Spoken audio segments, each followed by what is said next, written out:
What's going on, y'all? Welcome to the Fighter Share Report. It is Wednesday, little after 7 p.m. Actually, right around 7 p.m. Hey, it's time for a little therapy. Midweek pick me up. I'm saying I didn't look right, did it? I guess. Anyway, midweek pick me up. Ha ha. Football's right around the corner, so I'm kind of excited. I'm Brew. You know this is the Badger. What's going on, bro? And he froze. Call it Wednesday, hump day. We Okay. back well like we never left, like we all the same time every Wednesday and Sunday at 7 p.m. You know how I go. Well, look. The good thing is we still got our health, whatever portion we have, and we still got enough wherewithal to pull this thing out. And we see some big things coming down the road. Hey, y'all see my wall of heroes behind me? I don't know if you can see it where you are, partner. I think I see Ali. Is that Yes, who that is? sir. Yeah, Okay. I got to reposition the camera next time because I got Kenny Mundy on one side and John Jones on the other.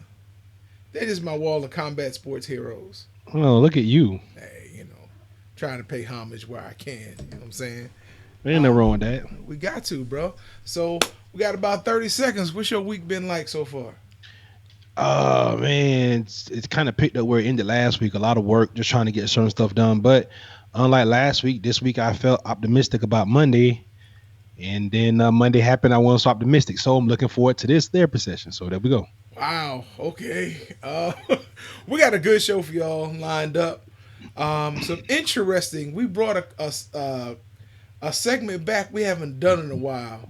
So stay tuned. We're coming back with On My Grind. Matter of fact, we're not even gonna do an intro. We're gonna hit you with On My Grind and about right now. On My Grind, Canelo suing the Zone and Golden Boy. Fill us in, bro. Yeah, man, this is like a bad relationship, right? It started off all rosy and everything was great, and they was gonna pay Canelo $365 million over 11 fights, and then COVID happened and the bottom fell out, and now they don't want to pay Canelo, so he's doing what most good business practices would do. We're going legal with it. He is suing the Zone and Golden Boy, so we may have seen the last Canelo for 2020, even though we never saw him in 2020. Go figure. Wow. That's interesting. Because you're right. We really didn't see anything from Canelo.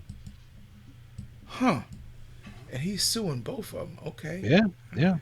Well, because the zone is pretty much expecting him to take a pay cut because they're saying, "Hey, look, we don't like the options that Golden Boy is giving you. We don't want to give you $36.5 million a fight tomato cans, and we don't personally like Callum Smith. We don't feel like he's a draw. He might be a quality fighter or a decent fighter, but he's not going to be the name that's going to draw people onto the streaming platform.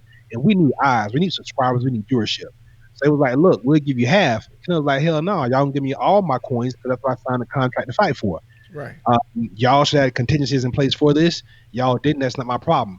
And he's already been beefing with Oscar De La Hoya and Golden Boy, which for whatever reason they don't seem to keep a steady relationship with any of their top tier fighters. So yeah, I mean it's kind of cascading into that right now. I can't say you could kind of see this coming, but it seemed like Golden Boy's falling apart. It appears that Golden Boy is falling apart. And if their leader is getting back in the ring. So, hey, when you see trouble arising, jump in the ring. Yeah, I mean I think he's trying to entice Mayweather, whoever he can get as a name that's going to help, bring some substantial income to Golden Boy. I don't think he's so much feeling a niche. I think you're right. I think he's like, look, I have a, and he's self-absorbed enough, rightfully so or not, to say, hey, I'm a name. I can still draw. I can jump into the ring at this age and still put butts in the seats and give me a good opponent, and I'll chew him up. None of these things are true. It's not going to work out for him. But hey, a man that would jump in and still do a hard day's work, even when he don't have to, says a lot about the man. So despite all that he's done, the fact he's willing to try to get in there and put in some work, some sweat equity, is what it is. Says he might not be a good leader. That's what it says. Because I don't know many generals who picked up the gun and ran to the front line. I don't know how to feel about that comment. I'm I just really don't. saying. But okay. Hey, if all right, let's bring it home. If Ronnie Shields decided that Charlo just wasn't fighting good enough, Do you think Ronnie Shields is gonna say, "Give me the gloves. Let me get in and show you what to do" in the middle of a No, match? Right. absolutely not. And Ronnie Shields is also not a promoter. But I see what you're saying. I see your parallel you're drawing there. I mean, look, I can't say I'm surprised. And I look, I want everybody to make their money. I hope it works out for Golden Boy, but like you said, it's just not looking very good for them. Not at all. And one thing that people are losing sight of in this whole situation is Canelo not fighting also keeps other guys out of the ring. Guys like Rashidi Ellis, guys like Ryan Garcia, Jorge Linares. They got a stable of decent fighters that aren't getting fights because hell, they can't even pay them. They can't pay those guys. And if you pay Canelo and you got to pay these guys, it's just a cascading series of events there. So I don't know. Maybe Oscar would want to call Eddie Hearn and get in touch with the Sheik or the Prince and see if he can get a loan like Eddie Hearn got, or get him to back him like Eddie Hearn got. Yeah, that's on the contingency that Oscar De La Hoya is going to bring all of his future fights over to the UAE, which ain't gonna happen. Uh, but yeah, Eddie Hearn, those guys over at Matchroom DAZN are struggling. The Russian oligarch billionaire that funded the zone, he's pulling out. So I don't know, man. When you lose your money, you lose your place in line. It just happens like that. I mean, we've seen it. We have. It's kind of hard to go back and see where you've seen it in other boxing organizations, but we've seen it in other things like the AFL, where the main funder it wasn't getting things his way, so he pulled it out, and the season closed down 8 weeks in, and we saw the fallout and the turmoil with that. So it's nothing new to athletics. It's just nothing good for athletics when that happens. So, and we know this. So, it is what it is. Huh. I'd like to see how this court case turns out. But we had to put that on hold because matchmaker. Really, bro? This is the match you want us to make? Well, Mr. Gary Russell Jr. versus Devin Haney? oh yeah, man. Listen, we definitely talking about that fight because the sign is gonna happen, bro. And listen, this is a great fight. For look, I've been kind of hard on Gary Russell Jr. the past couple of weeks because of the antics he's pulling. But guess what? He's making a believer out of me. Now, with that being said, there's an element of calculated risk to this. Devin Haney is only 20 years old, hasn't fought a lot of top-notch opposition or competition. He's still in the very early stages of his career, even though he's a belt holder.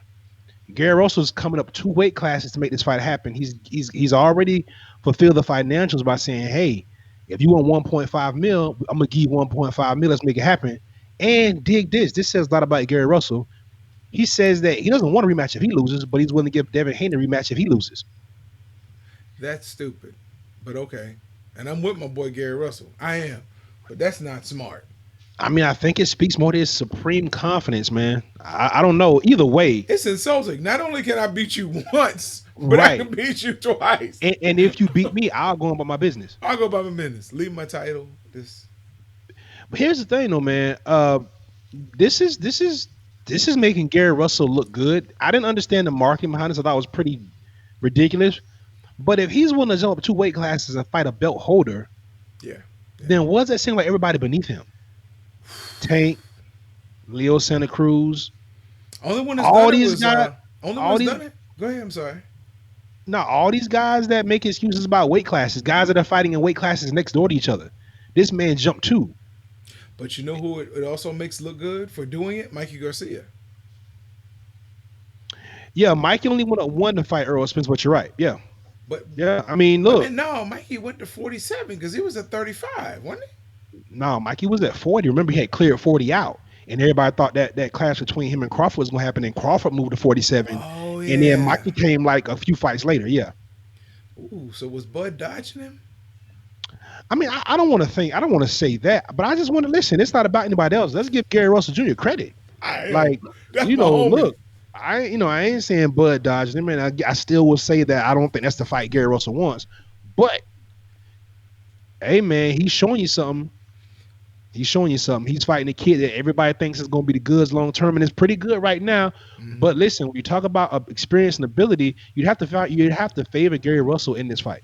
Oh, definitely. Listen, Maryland, stand up. Hey, this is a big fight because if when Gary Russell wins this fight, what does it stay for him pound for pound?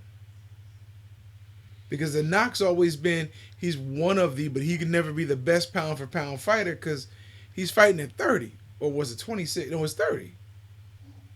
So now he's coming up to 40, and if he No, win, yeah, you're right. 26 and 30, yeah. all right, now he comes up to 40. If you win at 40, you've staked your claim pretty much. You only have to win once at 40. Win a title at 40, what are they gonna say? Ain't much they can say. I mean, I think this smells a lot like Floyd Mayweather versus Canelo.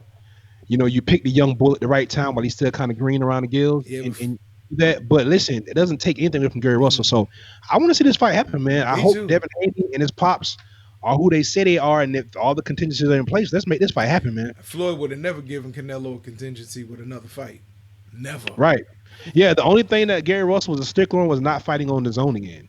He only wanted to give the zone one shot, Okay. and that's true because he's giving his allegiance to Al Heyman, and he also knows that if he beats Devin Haney, He's the the money's ace. in the rematch, right? And their money's in the rematch on Fox or Yeah. Showtime. Yeah. That's my dude right there. Come on, GR. Mr. Gary Russell Jr. Wow. And on the beatdown, he's hard on Gary Russell. But on prime time, wow, he's pretty amicable with Gary Russell. Is it the different color hat? Could be. Oh, okay. Wow. Nice.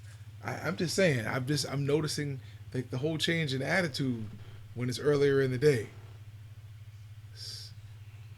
Hey, man. Sometimes things happen, bro. You know. Hey, it is what it is. But that's my boy, Mr. Fight once a year because he can.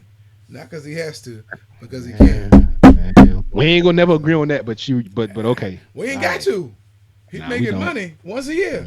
Yeah, all right. Well, we gonna see you make money this year. Yeah, If you don't take this fight, I don't know what's coming. Hey, listen, punch counter punch.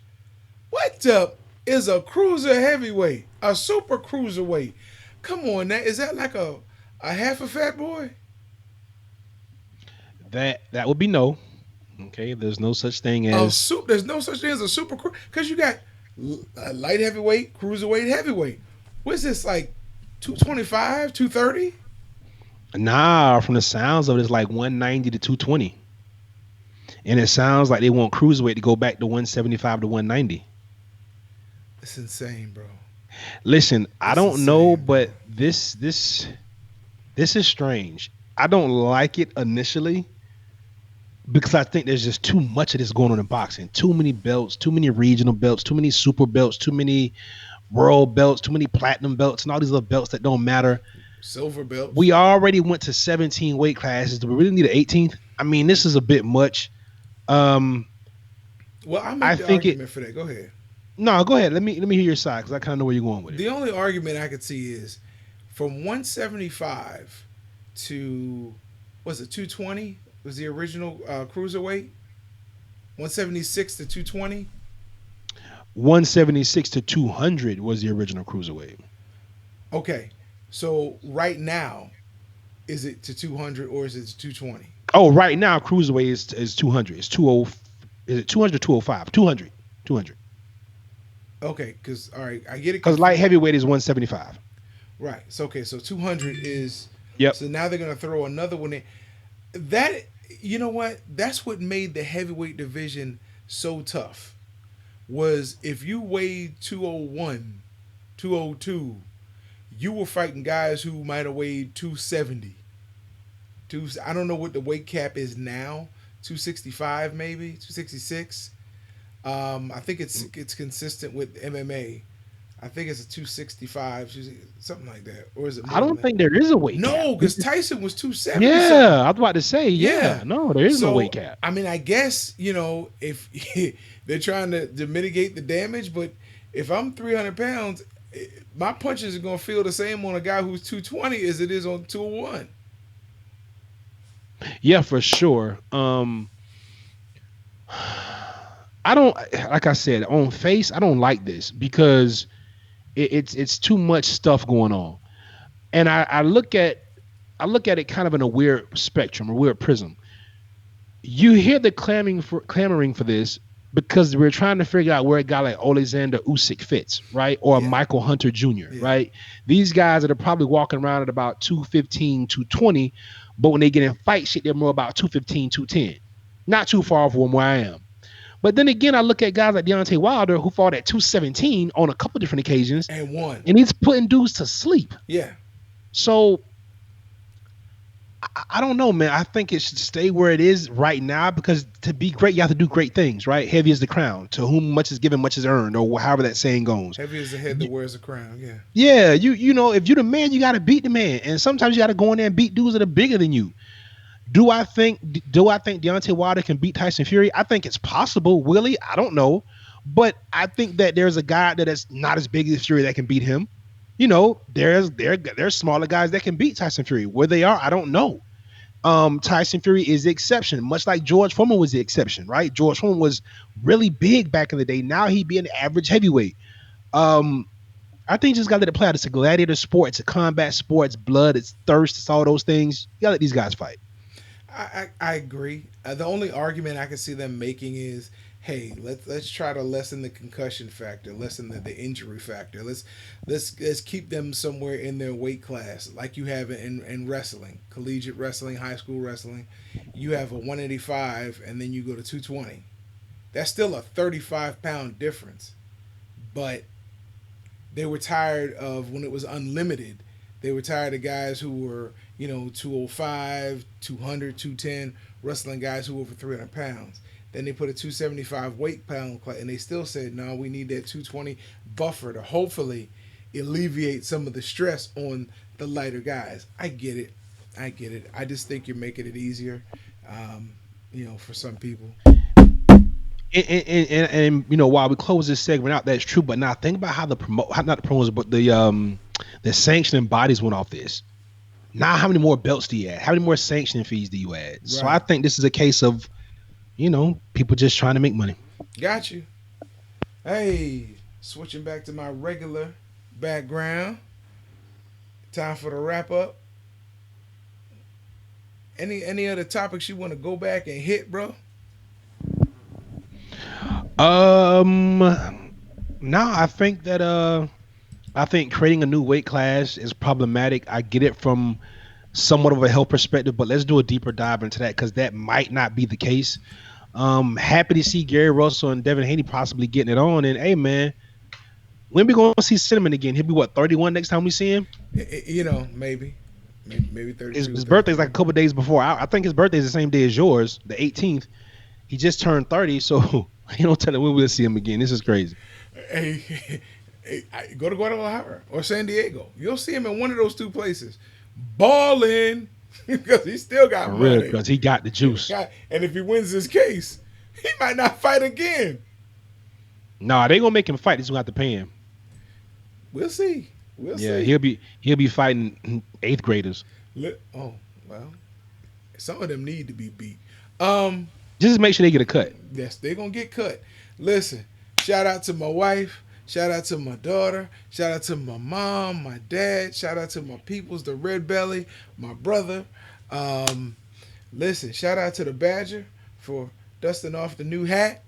And tune into the Beatdown tomorrow, 11 p.m. Eastern Standard Time. All right. Hey, man, yeah. Shouts out to the Miami Heat. Congratulations for getting the Bucks up out of there. Now we get to see the people in Milwaukee go through the pain I went through in Quality left San Antonio. Now y'all get to experience it for a much longer time. I just like to rub it in their faces. Who cares about Milwaukee? Shouts out to all my entrepreneurs out there, man. Success is right around the corner. Don't give up. Hey, check in with your people. Tap in. Make sure everybody's okay because the effects of mental health are real. Fight Us Your Nation. We appreciate y'all rolling with us today. Like my homeboy said, tomorrow, 11 o'clock, Eastern Standard Time, PM that is, for the Beatdown. Fight Us Your Nation. We out here. Peace.